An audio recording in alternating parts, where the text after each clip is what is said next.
Hello everyone, this case study focuses on violation of Article 36 of the Vienna Convention on Consular Relation VCCR 1963. Following that, this study will further discover the rights of foreign nationals to its consular access when they have been detained in other countries. Therefore, we chose the AVENA case to discuss about the right of Mexican nationals to its consular access which have been denied by the US.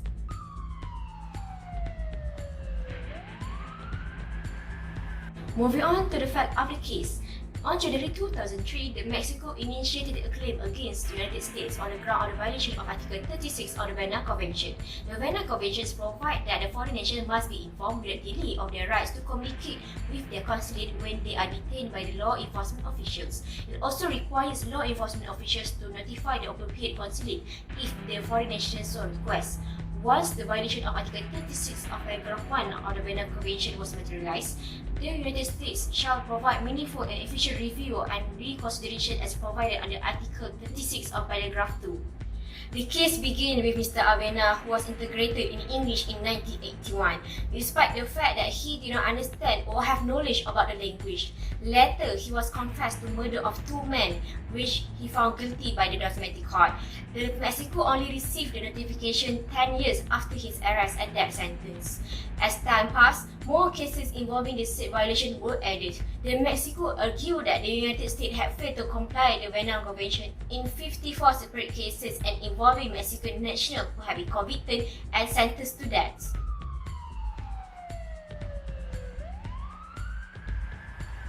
Here are the 5 issues that we have identified in this case. The first issue is whether US infringed the rights of Mexican nationals provided under Article 36, Paragraph 1 of the VCCR. The court agreed that the US had breached its responsibilities under Article 36, Paragraph 1, Subparagraph B, and subsequently the US was also deemed to be in breach of its international obligations under Article 36, Paragraph 1, Subparagraph A and C. The decision for the first issue was made based on 2 grounds. Firstly, the court pointed out that both Mexico and the US have the burden to prove the nationality of the detainees. The US claimed that 7 out of 52 Mexican detainees as the US citizens. However, out of 7, only 1 proven to be the US citizen. Therefore, others 51 detainees have the right under Article 36(1) as a foreign national. Secondly, the court stated that the enforcement authorities of the US should, without delay, give effect to the rights under Article 36(1)(b) upon discovering the nationality of the foreign detainees or in light of the rationale to assume that they are foreigners.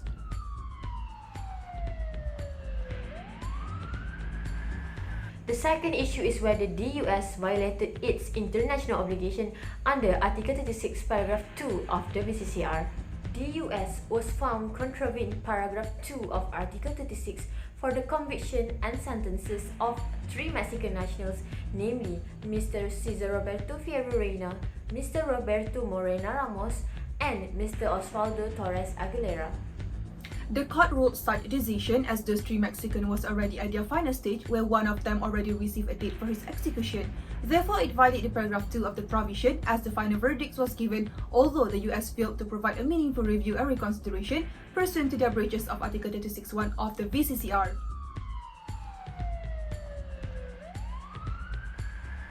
The third issue is whether Mexico is entitled to the requested remedies of complete restitution in the form of restitutio in integrum for such injuries and to restore the status quo ante by nullifying or otherwise rendering the convictions and sentences of 52 Mexican nationals to be ineffective. The court, in this case, dismissed the remedies of restitutio in integrum and restoration of the status quo ante demanded by Mexico. The court decision was made based on 2 principles. Firstly, it was the non-observance of the treaty commitments by the US that constituted the transgressions of the international law. Next, the court found that it was improper to nullify the convictions and reinstate the conditions to the original when no verdict had been imposed.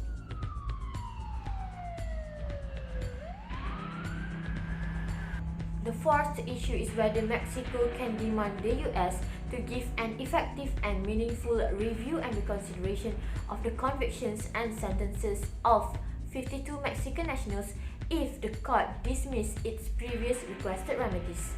The court in this case unanimously found that the US should provide a meaningful and effective review and reconsiderations by means of its own choosing concerning its infringement of Article 36, Paragraph 1, Subparagraph B of the VCCR. The court ruled such a decision by quoting for the Lagrange case that the process need to be done by reviewing one by one the facts, violations, convictions, and sentences provided in the case. Plus, the U.S. clemency proceeding should not be used as Mexico claimed it to be ineffective and secretive.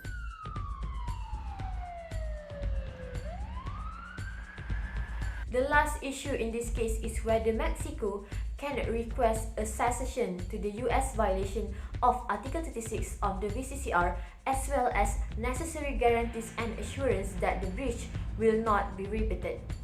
In this case, the court unanimously concluded that the US efforts should be considered as addressing Mexico's request for guarantees and assurance of non-repetition of the breach. For the last issue, the court reasoning was based on the Lagrange case where it was decided the efforts undertaken by the US were adequate to be regarded as an assurance, despite it made a guarantee in cessation. Hence, in the present case, the last contention made by Mexico was rejected because Mexico failed to prove the possibilities that the US will violate the same article in the future.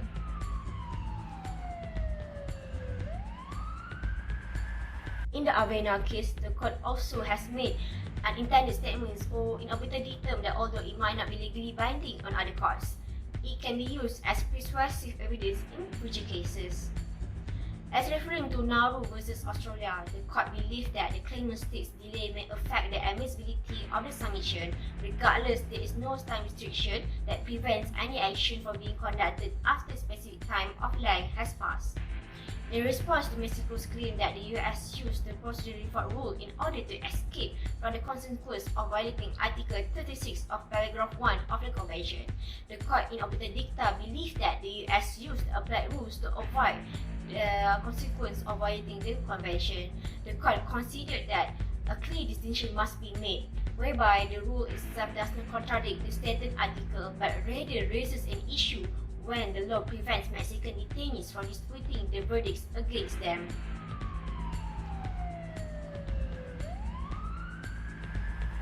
The dissent of the case is Judge Spovelda states that the court should uphold the cessation of the violation by the US concerning Article 36. Plus, he viewed that the reparation is impossible as the review and the reconsideration by its own choosing granted to the US due to its uncertainty.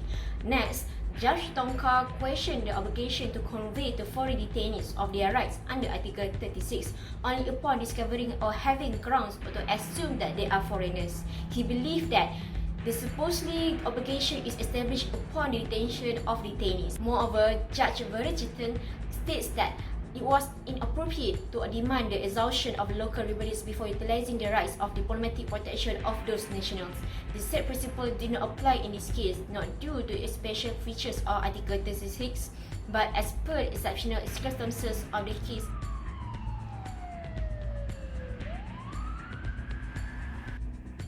Moving on to the parties' arguments. Here are the 8 contentions or arguments put forward by Mexico against the US. Based on Mexico's contentions, the US challenged the ICJ's jurisdiction and the dispute's admissibility. Generally, the contentions are pertaining to the US breach of Article 36 of the VCCR, remedies and resolutions. Based on the first, second and third contentions of Mexico that allege the US violating both paragraph 1 and 2 of Article 36, the US argued that ICJ does not have jurisdiction to challenge the US municipal court proceedings regarding the US mistreatment of Mexican nationals. Furthermore, US argued that Article 36 silenced the obligation not to arrest foreign nationals based on Mexico's claim on the infringement of the said article. Pursuant to the fourth and fifth contentions submitted by Mexico pertaining to the restitution in integrum and restoration of the status quo ante, the US claimed that such propositions of the remedies would tarnish the independence of its domestic court. Furthermore, the US condemned a contention by Mexico to exercise its right of diplomatic protection on behalf of its citizens should be found inadmissible due to the failure of the detainees to exhaust the local remedies. Moreover, the US affirmed that the detainees were not entitled to diplomatic protection due to the allegation of dual nationality of certain Mexican nationals that at the same time appear to be US citizens. Besides that, the US opposed that Mexico should not have been allowed to bring the cases to the ICJ if it either failed or was delayed to bring such breach to the attention of the US. However, it was objected that it only applied to the cases where such knowledge was present on Mexico's side.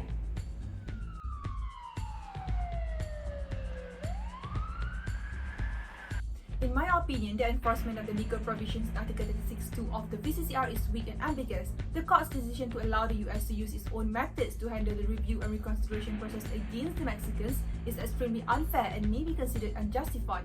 Furthermore, the US method will undoubtedly be more biased against themselves, which is extremely unfair to the Mexican citizens who have been detained. Although courts can ask the US to use their way of carrying out the process of review and reconsideration, it must be accompanied by several conditions that will limit the US power slightly and prevent them from abuse of power. Furthermore, other weaknesses that can be highlighted in AVENA case is regarding the effects of the countries after violating Article 36(2) of the VCCR. In the present case, it does not state what will happen to the US after the violation and the fate of the 3 Mexicans who have been sentenced. So this is unjust to those 3 individuals. Therefore, to prevent this violation from happening, it is essential for countries that want to ratify a treaty to understand the purpose of the treaties and their responsibilities as a party. The issue of Article 36 of the Convention remains a contentious issue. The US applied the procedural default rule to argue the violation of the Convention. It's very cruel for the US to apply the procedural default rules in relation to international disputes. Municipal law should not be an excuse to escape from international obligation. It is a matter of life and death of individual, as everyone has right to live and no one should be put through the inhuman treatment. If a procedural device, which including the procedural default in habeas corpus, prevent the convention violation from being considered, the US is not giving comprehensive effect to the treaty rights. Simply said, the application of the procedural default is clearly unfair and violate the Article 36 of the Convention. Lastly, there is flaws relating to the way court gave decision regarding the Non-Repetition Act by the US. Although the court claimed that it is hard for state to prove that there will be no repetition, it still will not justify the infringement done by the US. It is obvious that the US have repeated the same violation in La Grande, although the Mexico have requested that there will be no other breaches done by the US in the future. Unfortunately, not long after that, the breach in AVENA case occurred, with proving that US failed to fulfill its promises. Not only that, the numbers of cases which had been added to the list from time to time in the AVENA case, proving the continuance of the breaches by the US. Therefore, the explicit guidelines should be implemented in the VCCR itself, where it specifies the requirements which need to be fulfilled by the parties of the treaties to rule that such infringement towards the article will not be repeated.